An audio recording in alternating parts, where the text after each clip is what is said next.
Hello everyone. तो आज हम जैसे करिकुलम हम पढ़ रहे हैं, तो आज हम पढ़ते हैं इसकी नीड एंड कैरेक्टरिस्टिक्स। तो सबसे पहले तो नीड से शुरू करते हैं कि हमें पाठ्यक्रम की नीड क्यों चाहिए, क्यों इसकी आवश्यकता पड़ी। कि पाठ्यक्रम हमारी शिक्षा व्यवस्था का एक मूल है और पाठ्यक्रम के द्वारा ही हमें ये ज्ञात होता है कि हमें क्या शिक्षण करना है, शिक्षा के उद्देश्य क्या है। पाठ्यक्रम का बच्चों के संपूर्ण व्यक्तित्व का विकास, अधिक से अधिक योग्यता उत्पन्न करना ताकि उन्हें कुशल एवं प्रभावी नागरिक बनने में सहायता मिले, यही उद्देश्य है। तो पाठ्यक्रम के पॉइंट पॉइंट करके आपको नीड बताती हूँ। सबसे पहले है इसकी नीड की सोशल चेंज, सामाजिक परिवर्तन। कि सामाजिक परिवर्तन एवं सामाजिक नियंत्रण का प्रभावी एवं शक्तिशाली साधन क्या है, करिकुलम ही है। और सेकंड आता है जागरूकता तथा समझ, कि अवेयरनेस एंड अंडरस्टैंडिंग। कि जो ये पाठ्यक्रम करिकुलम होता है, यह भौतिक तथा सामाजिक वातावरण तथा इसके भागों की जागरूकता तथा समझ प्रदान करने हेतु यह अनिवार्य है। थर्ड आता है शैक्षिक उद्देश्य की प्राप्ति हेतु, कि achievement of the aim of education. ये जो करिकुलम है, ये शिक्षा संबंधी उद्देश्यों एवं लक्ष्यों को प्राप्त करने का एक माध्यम है। फोर आता है ज्ञान की ग्रहणता, एक्विजिशन ऑफ नॉलेज। कि जो पाठ्यक्रम करिकुलम होता है, यह विद्यार्थी की ज्ञान एवं नॉलेज मतलब ज्ञान एवं कौशल को ग्रहण करने में यह पाठ्यक्रम सहायता करता है। अब आता है नागरिकता का विकास, डेवलपमेंट ऑफ सिटीजनशिप। कि ये जो पाठ्यक्रम द्वारा नागरिकता को प्राप्त किया जा सकता है, ये विद्यार्थियों में लोकतांत्रिक संवेदना एवं लोकतांत्रिक जीवन शैली का विकास करता है। 6 आता है शिक्षक हेतु महत्व, इम्पोर्टेंस फॉर द टीचर। कि यह जो अध्यापक के लिए पाठ्यक्रम एक महत्वपूर्ण है। अगर पाठ्यक्रम नहीं होता तो ये क्या होना था कि यह अध्यापक भी कोई काम नहीं कर पाता था, कोई आगे पढ़ा नहीं सकता था। तो अध्यापक कक्षा में संपूर्ण तैयारी करके करके आने के योग्य होता, जिससे कि विद्यार्थियों के मन में उसके प्रति सम्मान पैदा होता। और पाठ्यक्रम के द्वारा ही अध्यापक को विद्यार्थी की प्रगति का आकलन करने, मूल्यांकन करने हेतु विचार एवं रणनीतियां प्रदान करता है। और उसके बावजूद आता है कि जो अध्यापक विद्यार्थियों को सही मार्गदर्शन गाइडलाइन कर सकता है। अगर करिकुलम नहीं होता तो विद्यार्थियों को गाइडलाइन भी नहीं कर सकता था और वे अपने लक्ष्यों से दूर जा रहे होते। और पाठ्यक्रम शिक्षक के अनुदेशन को निर्देश प्रदान करता है और इसके द्वारा जो अध्यापक निर्धारित उद्देश्य एवं क्रियाओं हेतु कार्यक्रम की सही जानकारी प्राप्त कर सकता है। अब आता है कि जो अध्यापक का नियमित एवं क्रमित कार्य जो होता है, माता पिता एवं प्रशासकों को पूर्ण संतुष्टि प्रदान करना। और शिक्षक क्रमबद्ध ढंग द्वारा योजना बनाकर आगे बढ़ने के योग्य होता है। अब आता है कि कि एक विद्यार्थी को कुछ एकेडमिक आवश्यकता पूर्ण करनी होती है ताकि वह अग्रिम स्तर जा सके। पाठ्यक्रम के निर्देश के बिना शिक्षक इस संबंधी निश्चय नहीं कर सकता है कि उसे किस स्तर पर विद्यार्थियों की सफलता हेतु अनिवार्य ज्ञान का अवसर प्रदान किया है या नहीं। तो विद्यालय, कॉलेज या कैरियर किसी का भी हो सकता है। 7 पॉइंट आता है पाठ्य पुस्तक के निर्माण में सहायक, helpful in preparing text book. कि ये जो किसी भी निश्चित करिकुलम पाठ्यक्रम भिन्न भिन्न लेखकों को पाठ्यक्रम अनुसार पुस्तकें तैयार करने में सहायता करता है और पाठ्य पुस्तकें तैयार करते समय इसमें अनिवार्य सामग्री को भी शामिल किया जाता है।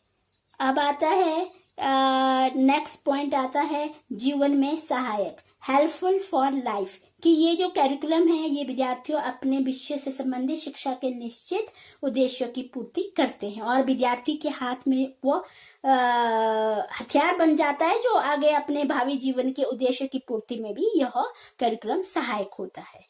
और इसके द्वारा विद्यार्थी को प्रत्येक कार्य को संतुलित एवं नियमित ढंग से विधि पूर्वक करने की आदत हो जाती है। अब आता है कि विद्यार्थी हेतु महत्व, इम्पोर्टेंस फॉर द स्टूडेंट्स, की विद्यार्थियों के लिए जो पाठ्यक्रम बहुत ही महत्वपूर्ण होता है और इसके द्वारा उनको ये ज्ञात होता है कि उन्हें क्या पढ़ना है। और जैसे पाठ्यक्रम विद्यार्थियों को समझाता है कि डिग्री प्राप्त करने हेतु उन्हें क्या कुछ करना है। इसके बिना, इसके ज्ञान के बिना विद्यार्थी एकेडमिक कोर्सों के जाल में गुम हो जाएगा और भटकता ही रहेगा। और प्रतियोगिताओं के इस समाज में विद्यार्थी अपनी शिक्षा एवं कार्यक्रम का नियोजन करते हैं और इसीलिए वह पहले से ही पाठ्यक्रम को समाप्त कर देते हैं ताकि वे इसकी रोशनी में प्रतियोगिता वाली परीक्षाओं की तैयारी भी कर सकते हैं। अब आता है कि विद्यार्थी जैसे पाठ्यक्रम एकेडमिक सफलता प्राप्त करने हेतु कार्य एवं संरचना की समझ उत्पन्न करता है और पाठ्यक्रम के द्वारा ही विद्यार्थी स्वयं को सही मार्ग पर रखते हैं।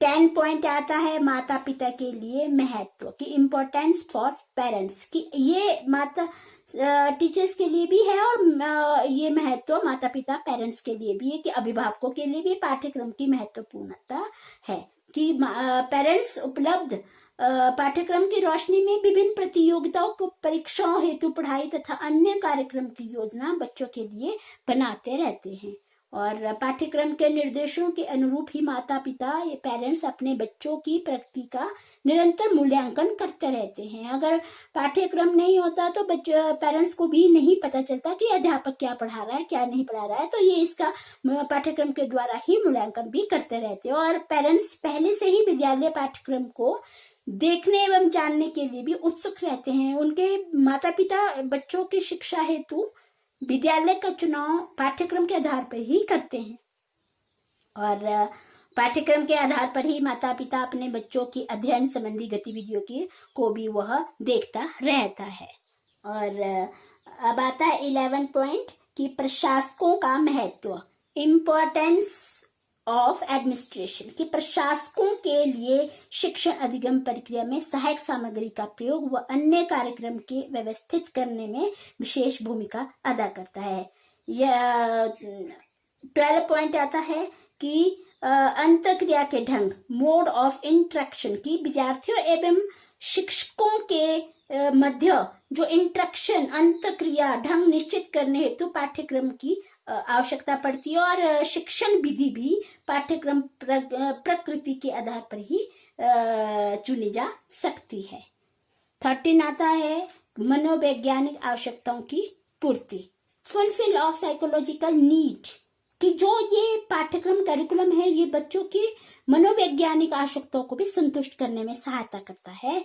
और मनुष्य एक ऐसा प्राणी होता है जो उद्देश्य आधारित क्रियाओं में भाग लेता है और वह ऐसा कार्य करना चाहता है जिसके द्वारा उसकी वर्तमान आवश्यकता की भी पूर्ति होती है तथा भावी आवश्यकताओं की पूर्ति की भी संभावना बढ़ती है। तो पाठ्यक्रम का निर्माण सभी बातों को ध्यान में रखकर किया जाता है।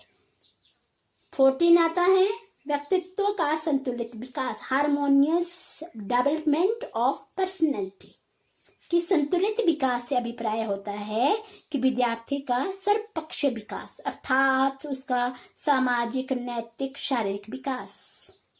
तो ये पाठ्यक्रम में सभी अनुभव एवं क्रिया शामिल होती है जो व्यक्तित्व के विकास में, विद्यार्थी के विकास में महत्वपूर्ण अनिवार्य है।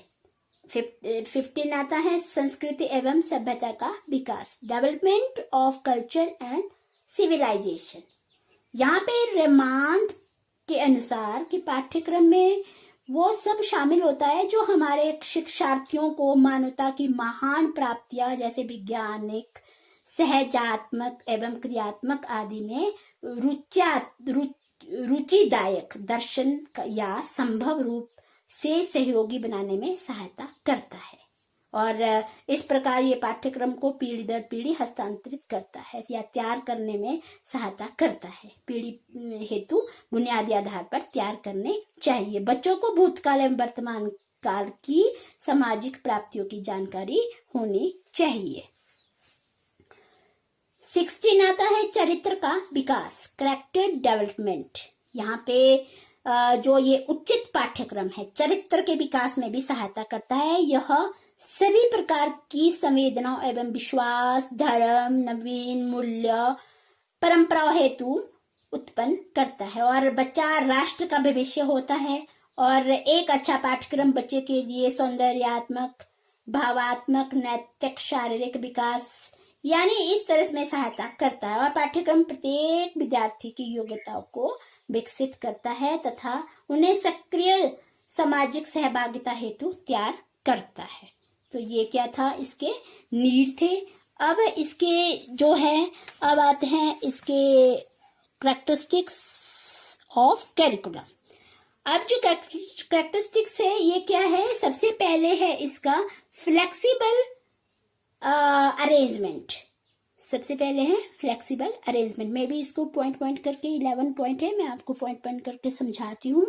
तो लचकदार प्रबंध, यहाँ पे विद्यालय में शिक्षक की भूमिका महत्वपूर्ण होती है और वह पाठ्यक्रम तथा व्यवहारिक पाठ्यक्रम के मध्य अंतर होने के कारण व्यक्तिगत विद्यार्थी के वास्तविक पाठ्यक्रम से प्रतिबिंबित होता है। और यहाँ पे अध्यापक को चाहिए कि टीचर को चाहिए कि वह लचकदार प्रबंध करे तथा लर्निंग में सार्थक विकल्प प्रस्तुत करे। सेकंड आता है पाठ्यक्रम के आधार, बेसिस ऑफ कैरिकुलम, कि किसी भी पाठ्यक्रम के प्रमुख 4 आधार होते हैं। सामाजिक शक्तियां, प्रमाणित सिद्धांतों द्वारा प्रदान किया गया मानवीय विकास संबंधी ज्ञान, अधिगम की प्रकृति तथा ज्ञान की प्रकृति, ये 4 आधार होते हैं। थर्ड आता है लक्ष्य हेतु माध्यम, ए मीन्स टू एन एंड। शिक्षा के कई अंतिम उद्देश्य एवं लक्ष्य होते हैं और पाठ्यक्रम इन उद्देश्य और लक्ष्यों आदि को प्राप्त करने में का एक माध्यम है। 4 आता है पूर्व नियोजित, प्री प्लान्ड। जो ये पाठ्यक्रम होता है प्री प्लान्ड होता है, पूर्व नियोजित होता है। ये उन क्रियाओं का भाग नहीं होता है जो तत्काल या बिना तैयारी किए निर्धारित किया जाता है। पाठ्यक्रम करिकुलम में सभी क्रियाएं पहले से ही तैयार की जाती है, नियोजित की जाती है, तो इसीलिए ये प्री प्लान होता है। 5 आता है विशेष प्रकृति, स्पेसिफिक नेचर, कि ये जो पाठ्यक्रम का निर्माण विशेष समाज की शिक्षा तथा एक विशेष आयु समूह के बच्चों हेतु किया जाता है। एक पाठ्यक्रम जो 6ठी कक्षा के लड़कियों हेतु बनाया गया है वह 6ठी कक्षा के लड़कों के लिए भी अनुपयुक्त हो सकता है तथा जो विशेष व्यावसायिक वर्ग लड़कों के लिए व्यावसायिक वर्ग स्ट्रीम से संबंधित नहीं होता है। 6 आता है संतुलित व्यक्तित्व का विकास, ए सीरीज ऑफ एक्सपीरियंसेस। सही पाठ्यक्रम संतुलित व्यक्तित्व के विकास में अत्यधिक सहायक होता है और एक पाठ्यक्रम बहुपक्षीय एवं बहुमुखी क्रियाओं का मेल होता है और ये विद्यार्थी के जीवन के प्रत्येक पक्ष को प्रभावित करता है। 7 आता है जीवन दर्शन की अभिव्यक्ति, डिपिक्ट्स फिलॉसफी ऑफ लाइफ, कि पाठ्यक्रम जीवन दर्शन को व्यक्त करता है और विद्यालय में उपलब्ध पाठ्यक्रम अनुसार बहुमुखी प्रकार क्रियाओं की शिक्षा दी जाती है और विद्यालय की समस्त शैक्षिक गतिविधियां सामान्य रूप में जीवन तथा विशेष रूप में विशेष लोगों के सेट के लिए दर्शन को प्रकट करती है।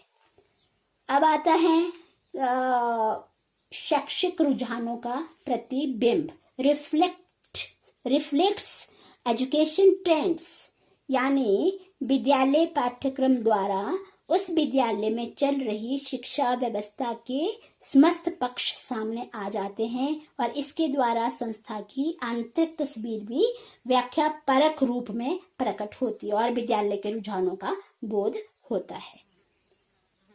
अब आता है पाठ्यक्रम में विविधता, डाइवर्सिटी ऑफ करिकुलम, कि जो शिक्षक अपनी कक्षा के सभी विद्यार्थियों हेतु एक समान शैक्षिक अनुभव के एक भाग मतलब एक सेट का नियोजन करता है। और ये जो अधिगम अनुभव है विद्यार्थी के स्तर एवं सहभागिता के कारण एक दूसरे से भिन्न होते हैं। इसीलिए प्रत्येक विद्यार्थी का एक वास्तविक एक्चुअल पाठ्यक्रम होता है जो उसी कक्षा के अन्य विद्यार्थी के पाठ्यक्रम से अलग होता है। 10 आता है अनुदेशन का नियोजन, प्लानिंग ऑफ इंस्ट्रक्शन।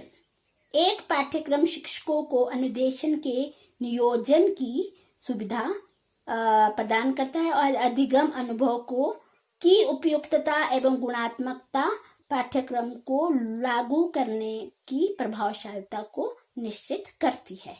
और 11 आता है अनुभव की एक श्रृंखला, सीरीज ऑफ एक्सपीरियंसेस। यानी यहाँ पे पाठ्यक्रम का अर्थ केवल विषयों का एकत्रीकरण या प्रकरणों को समायोजित करना नहीं होता है, बल्कि ये अनुभव की एक श्रृंखला है और अपरिपक्व एवं अनुभवी व्यक्ति को अनुभव प्राप्त कर उसे अनुभव एवं परिपक्व बनाता है। तो इसकी हमने अभी नीड पढ़े और इसकी कैरेक्टरिस्टिक्स पढ़े। Thank you.